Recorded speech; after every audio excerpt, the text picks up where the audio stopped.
এই ঘটনাটা কোথায় ঘটেছে আমি ঠিক বলতে পারছি না, আমি জানিও না। আমার ফেসবুকে এক্ষুনি এসছে, তাই আমি আপনাদের মাঝখানে শেয়ার করলাম।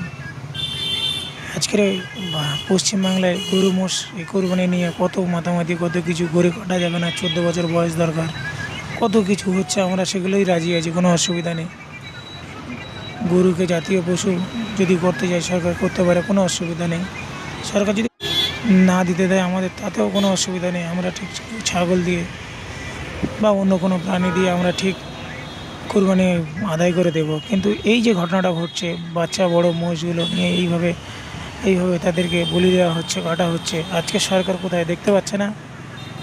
না, এগুলো তাদের মানায় বলে ওই জন্য যে যা পারে করুক গিয়ে, কিন্তু মুসলিমরা যেন না কাটে, মুসলিমদের ধর্ম পালন করতে দেবো না, সেই চিন্তা ভাবনা সরকারের মাথায়।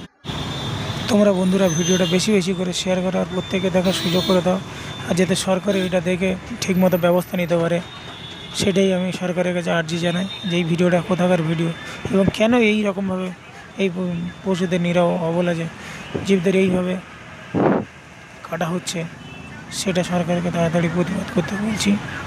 আর এই ঘটনা তদন্ত করতে বলছি যে কোথায় ঘটেছে। আর বন্ধুরা, তোমরাও যদি জেনে থাকো এই ঘটনাটা কোথায় ঘটেছে, প্লিজ কমেন্ট করে জানাও। আর ভিডিওটা বেশি বেশি করে শেয়ার করে যেন সবাই দেখতে পায়।